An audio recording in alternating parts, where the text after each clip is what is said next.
Hi hello. എൻ്റെ ഒരു കൂട്ടുകാരിയുടെ റിസപ്ഷന് പോയപ്പോൾ എന്തൊക്കെ കഴിച്ചെന്ന് കണ്ടാലോ. ഈ ഒരു ഡ്രസ്സൊക്കെ ഇട്ടാണ് കേട്ടോ ഞാൻ പോയത്. കോട്ടയത്ത് വെച്ചായിരുന്നു റിസപ്ഷൻ നടത്തിയത്.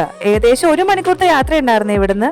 ഇന്നപ്പോ തന്നെ വെൽക്കം ഡ്രിങ്ക്സ് എല്ലാം ഓരോ ഗ്ലാസ് വെച്ചെടുത്ത് ട്രൈ ചെയ്ത് നോക്കിട്ടോ. Mango juice, lime juice, grape juice, papaya juice, ഇതൊക്കെ ആയിരുന്നു കേട്ടോ ഡ്രിങ്ക്സ് ആയിട്ടുണ്ടായിരുന്നേ. പിന്നെ അവിടെ ഉപ്പിലിട്ട ഐറ്റംസ് ഉണ്ടായിരുന്നു കേട്ടോ. അത് കണ്ടാ പിന്നെ വിടൂലല്ലോ. മാങ്ങ, നെല്ലിക്ക, പൈനാപ്പിൾ, ഇതൊക്കെയായിരുന്നു കേട്ടോ. ആദ്യം തന്നെ മാങ്ങയാണ് ടേസ്റ്റ് ചെയ്ത് നോക്കിയത്, പിന്നെ പൈനാപ്പിൾ നോക്കി. പക്ഷെ എനിക്ക് ഏറ്റവും ഇഷ്ടപ്പെട്ടത് ഈ നെല്ലിക്ക ഉപ്പിലിട്ടായിരുന്നു കേട്ടോ. അതിന് അടിപൊളി ടേസ്റ്റ് ആയിരുന്നു. പിന്നെ ഈ ഒരു ഐറ്റം, പണ്ടത്തെ നൊസ്റ്റാൾജിക് ഐറ്റം, നമ്മുടെ പഞ്ഞി മിഠായി, ഇതും വാങ്ങിച്ചു കഴിച്ചു കേട്ടോ. ഇത് പക്ഷെ കുറച്ചേരം വെച്ചോണ്ടിരുന്നപ്പോ തന്നെ മെൽറ്റായി പോവായിരുന്നു. ഈ ഒരു സാധനം ഇങ്ങനെ ഉണ്ടാക്കി എടുക്കുന്നത് കണ്ടോണ്ടിരിക്കാൻ തന്നെ അടിപൊളിയാണ്. ഇതൊക്കെ കഴിഞ്ഞ് കുറച്ചേരം കഴിഞ്ഞപ്പോ മെയിൻ കോഴ്സ് ഐറ്റത്തിലേക്കാട്ടോ പോയത്. ആദ്യം ഞാൻ അപ്പവും ബീഫ് സ്റ്റൂ ആട്ടോ എടുത്തത്. അത് അടിപൊളി കോംബോ ആയിരുന്നു കേട്ടോ. നല്ല ടേസ്റ്റ് ഉണ്ടായിരുന്നു.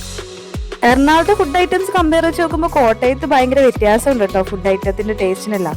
അപ്പോൾ സ്റ്റൂവും കഴിച്ച് കഴിഞ്ഞിട്ട് കുറച്ച് കപ്പയും മീൻകറിയും ടേസ്റ്റ് ചെയ്ത് നോക്കിട്ടോ. എല്ലാം കുറച്ച് കുറച്ചാണ് എടുത്തത്. കപ്പയും മീൻകറി അടിപൊളിയായിരുന്നു. മീൻകറിക്ക് ഒരു ഇച്ചിരി എരിവുണ്ടായിരുന്നേ. ഇത് കഴിഞ്ഞ് കുറച്ച് റൈസും ചിക്കനും ടേസ്റ്റ് ചെയ്യാൻ എടുത്തു കേട്ടോ. ആദ്യം എല്ലാം കഴിച്ച് വയറ് വീർത്താരണം ഈ റൈസും ചിക്കനും കഴിക്കാൻ എനിക്ക് പറ്റിയില്ല കേട്ടോ. കുറച്ച് മാത്രമായിട്ടോ കഴിച്ചുള്ളൂ. പിന്നെ എത്രയൊക്കെ ഫുഡ് കഴിച്ച് വയറ് വീർത്തെന്ന് പറഞ്ഞാലും ഐസ്ക്രീം കണ്ട അല്ലെങ്കിൽ മധുരമുള്ള എന്തെങ്കിലും കണ്ടു കഴിഞ്ഞാൽ അത് കഴിക്കാനുള്ള വയറ് എങ്ങനെയെങ്കിലും ഒക്കെ ഉണ്ടാവൂലേ. അവിടെ വാനില, സ്ട്രോബെറി, പിസ്ത, ഈ 3 ഫ്ലേവറിൽ ഐസ്ക്രീം ഉണ്ടായിരുന്നു കേട്ടോ. ഞാനെടുത്തത് പിസ്ത ഫ്ലേവറിലുള്ള ഐസ്ക്രീമും സാലഡും ആയിരുന്നു. എല്ലാം കഴിഞ്ഞ് ഒരു ചായ കൂടി കുടിച്ച് രാത്രിയിലത്തെ ഫുഡിങ് അവസാനിപ്പിച്ചു കേട്ടോ. അപ്പൊ വീഡിയോ ഇഷ്ടമായ എല്ലാവരും ലൈക്ക് ചെയ്യണം, കമന്റ് ചെയ്യണം. അപ്പൊ ഓക്കെ, ബൈ.